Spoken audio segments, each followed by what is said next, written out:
அப்புறமா சிங்கப்பூரில் வேலை செய்கிற எல்லாருமே ஓரளவுக்கு ஒரு நல்ல சம்பளம் சம்பாதிப்போம். உதாரணம் சொல்லணும் அப்படின்னா ஒரு சிலர் 1 லட்ச ரூபா சம்பாதிக்கலாம், ஒரு சிலர் 4 லட்சம் 5 லட்சம் 10 லட்ச ரூபா சம்பாதிக்கலாம். இந்திய பணத்துக்கு 10 லட்ச ரூபா சம்பாதிக்கலாம்.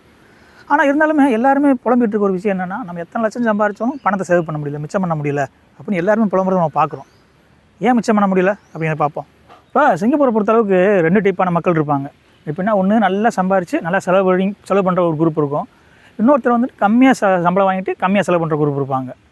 இதில் யார் அப்படின்னு நீங்களே முடிவு பண்ணிக்கிங்க. இப்போ சிங்கப்பூர் பொறுத்தளவுக்கு செலவு அப்படின்னு எடுத்துக்கிட்டால் இப்போ நம்ம அந்த ரூம் தங்குறதா இருக்கட்டும், தங்குறதை தவிர்க்க முடியாது. அதோட சாப்பாடாக இருக்கட்டும், நம்ம சமைச்சு சாப்பிட்டாலும் சரி வெளியில் சாப்பிட்டாலும் சரி கொஞ்சம் ஒரு $50-100 எக்ஸ்ட்ரா வருமே தவிர அதுவும் தவிர்க்க முடியாது. அதேபோல் நம்ம பஸ்ஸில் போகலாம், எம்ஆர்டி இது ட்ரெயினில் போகிறதா இருக்கட்டும், ஃபோன் டாப்அப் பண்ணுறதா இருக்கட்டும், அப்புறம் சின்ன சின்ன ஸ்நாக்ஸ் சாப்பிட்றதா இருக்கட்டும், ஏதோ மாதத்துக்கு ஒரு நாள் ஏதோ வெளியில் போவோம் வருவோம். ஸோ இது எதுவுமே தவிர்க்க முடியாது, நிச்சயமாக கண்டிப்பாக தவிர்க்க முடியாது. இது நம்ம பண்ணி தான் ஆகணும். இப்போ நம்ம சொன்னது வந்துட்டு செலவு தவிர்க்க முடியாத விஷயம், அதெல்லாம் கண்டிப்பாக தவிர்க்க முடியாது. ஆனால் தவிர்க்கக்கூடிய சில விஷயங்களாக இருக்கும் இல்லையா? உதாரணம் சொல்லணும் அப்படின்னா ஒரு சிலருக்கு வந்துட்டு ட்ரிங்க்ஸ் சாப்பிட்ற பழக்கம் இருக்கும். ட்ரிங்க்ஸ்னால் அது பியராக இருக்கலாம், ஹார்ட் ட்ரிங்க்ஸாக இருக்கலாம், ஏதோ ஒன்று அந்த பழக்கம் இருக்கலாம். ஒரு சிலருக்கு ஸ்மோக்கிங் பழக்கம் இருக்கும். ஸோ ஒரு சின்னதாக கணக்கு போட்டு பார்க்கும்போது ஒரு நாளைக்கு எவ்வளோ செலவாகுது இப்படி சின்னதாக கணக்கு போட்டு பார்த்தோம். இப்போ ஒரு மாதத்துக்கு ஒரு வாட்டியோ இல்லை 2-3 மாதத்துக்கு ஒரு வாட்டியோ எப்போயோ ஒரு ட்ரிங்க்ஸ் சாப்பிட்றாங்கன்னா அது கூட ஓகே. எப்படி பார்த்தாலும் ஒரு சொட்டு மதுனால் உடலுக்கு கேடு தான், அதில் எந்த மாற்றம் கிடையாது. பட் இருந்தாலும் இது ஓகே, இது ஓரளவுக்கு பரவாயில்ல அப்படின்னு சொல்லலாம். ஆனால் ஒரு சிலர் வந்துட்டு டெய்லியும் தண்ணி அடிக்கிற பழக்கம் இருக்கும், டெய்லி ஸ்மோக்கிங் இருக்கும். இது வந்து செலவு மட்டும் இல்லை, உடம்பையும் பாதிக்கும் தானே. ஒரு சின்ன புள்ளி ஒரு சொல்கிறேன் கேளுங்க. ஒரு சின்ன கணக்கு தான். இப்போ ஒருத்தருக்கு டெய்லி சரக்கு அடிக்கிற பழக்கம் இருக்குன்னு வைங்களேன். இப்போ ஒரு நாளைக்கு 2 பீர் சாப்பிட்றாரு. இங்கே நார்மலாக சிங்கப்பூர் பொறுத்தளவுக்கு டீன் பீரு மற்றெல்லாம் கிடைக்கும். நம்ம ஒரு சின்ன கணக்கு கால்குலேஷனுக்காக ஒரு சின்ன டீன் பீர் எடுத்துக்கிறோம். ஒரு நாளைக்கு 2 பீர் சாப்பிட்றோன்னு வைங்களேன். ஒரு பீர் 4 சிங்கப்பூர் டாலர்.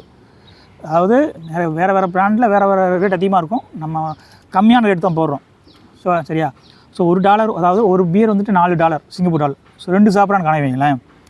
2 கணக்கு வச்சா மாதத்துக்கு $240 சிங்கப்பூர் டாலரு. இதே போல் சனி ஞாயிறு லீவ் வந்துச்சு அப்படின்னா கண்டிப்பாக 2 பேர் எக்ஸ்ட்ரா போகும். ஸோ அந்த வகையில் பார்த்தா ஒரு 16 பேர் எக்ஸ்ட்ரா போட்டோம்னா அது ஒரு 64 Singapore dollar. So 304 Singapore dollar வந்துருச்சு. இது வந்து ஒரு வருஷத்துக்கு கணக்கு போடுங்க.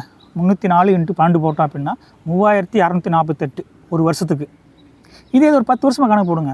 பொதுவாக சிங்கப்பூர் வேலை செய்கிற அந்த பொதுவாக சிங்கப்பூர் வேலை செய்கிறா இருக்கட்டும், எந்த நாட்டுக்கு ஒருத்தர் வேலை போயிட்டாங்களே மினிமம் 10 வருஷம் இருக்கிறது சாதாரண விஷயம் தான். ஸோ அது பெரிய விஷயம்லாம் கிடையாது. ஒரு கணக்குக்காக ஒரு 10 வருஷம் வேலை செய்யலான்னு வைங்களேன். 10 வருஷம் ஒருத்தர் வேலை செய்கிறாரு அப்படின்னா 36,480 சிங்கப்பூர் டாலருக்கு அவர் குடிச்சிருக்கார். சிங்கப்பூர் டாலர் இது. நம்ம அதை அப்படியே இந்தியன் மணியாக கன்வெர்ட் பண்ணுறோம். இப்போ கரண்ட் ரேட் வந்துட்டு ஒரு சிங்கப்பூர் டாலர் 71 ரூபா. அப்படி கணக்கு போட்டோம் அப்படின்னா 3648 × 71 போட்டோம் அப்படின்னா 25,90,080 ரூபாய்க்கு பீர் மட்டும் குடிச்சிருக்காரு ஒரு ஆள். நாளைக்கு 5 சிகரெட் குடிக்கிறான்னு வைங்களேன். மாதத்துக்கு 150 சிகரெட்டு. 150 சிகரெட் அப்படின்றது சிங்கப்பூரை பொறுத்தளவுக்கு ஒரு பாக்கெட்டில் 20 சிகரெட் இருக்கும். ஸோ அப்படின்னா ஒரு மாதத்துக்கு 7.5 பாக்கெட்டு, ஒரு அப்ராக்சிமேட் 8 பாக்கெட் கணக்கு வைங்க. 8 பாக்கெட் வச்சோம் அப்படின்னா ஒரு வருஷத்துக்கு கணக்கு பார்க்கும்போது 8 × 12 போட்டோம் அப்படின்னா ஒரு வருஷத்துக்கு 96 பாக்கெட்டு.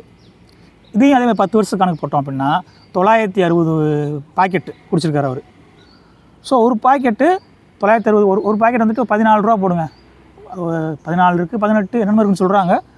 ஒரு மினிமம் ரேட்டே போடுறேன், 960 × 14 ரூபா போடுறேன், சிங்கப்பூர் டாலர் போடுறேன்.